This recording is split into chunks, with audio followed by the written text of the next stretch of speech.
வணக்கம். ஆகாஷ்வாணி புதுச்சேரி செய்திச் சுருக்கம் வாசிப்பவர் ஆதவன். பெல்ஜியம் மன்னர் பிலிப்புடன் நடத்திய பேச்சுக்கள் ஆக்கப்பூர்வமாக அமைந்ததாக பிரதமர் திரு நரேந்திர மோடி தெரிவித்துள்ளார்.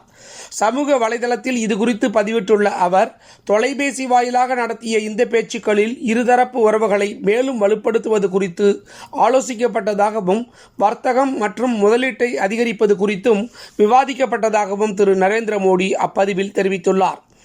தேசிய நெடுஞ்சாலைகள் பராமரிப்புக்காக நடப்பு நிதியாண்டில் மத்திய அரசு 9,599 கோடி ரூபாய் மதிப்பிலான பணிகளை மேற்கொள்ள ஒப்புதல் அளித்துள்ளதாக சாலை போக்குவரத்து துறை அமைச்சர் திரு நிதின் கட்கரி கூறியுள்ளார். உலகின் 3வது பெரிய பொருளாதாரமாக இந்தியா விரைவில் உருவெடுக்கும் என்றும் பட்ஜெட் அறிவிப்புகள் நாட்டின் வளர்ச்சியை விரைவுபடுத்தும் என்றும் மாநிலங்களவையில் மத்திய நிதியமைச்சர் திருமதி நிர்மலா சீதாராமன் கூறியுள்ளார். நேற்று நிதி மசோதா மீதான விவாதத்திற்கு பதிலளித்து பேசுகையில் அவர் இவ்வாறு தெரிவித்தார். சிலி அதிபர் திரு கேப்ரியல் போரிக் 5 நாள் அரசுமுறை பயணமாக வரும் 9ஆம் தேதி செவ்வாய்க்கிழமை இந்தியா வருகிறார். மருத்துவ சுற்றுலாவில் தமிழ்நாடு சிறந்து விளங்குவதாக மாநில அரசு கூறியுள்ளது. இது தொடர்பாக சுற்றுலாத்துறை வெளியிட்டுள்ள செய்திக்குறிப்பில், இதய நோய் சிகிச்சை மற்றும் பல்வேறு அறுவை சிகிச்சைகளுக்கு உகந்த இடமாக தமிழகம் திகழ்வதாக குறிப்பிடப்பட்டுள்ளது.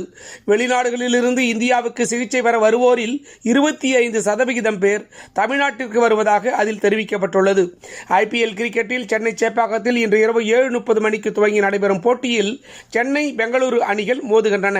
கிரிக்கெட் போட்டி நடைபெறுவதையொட்டி சேப்பாக்கம் பகுதியில் மாலை 5 மணி முதல் இரவு 11 மணி வரை போக்குவரத்து மாற்றம் செய்யப்பட்டுள்ளதாக சென்னை மாநகர காவல்துறை தெரிவித்துள்ளது.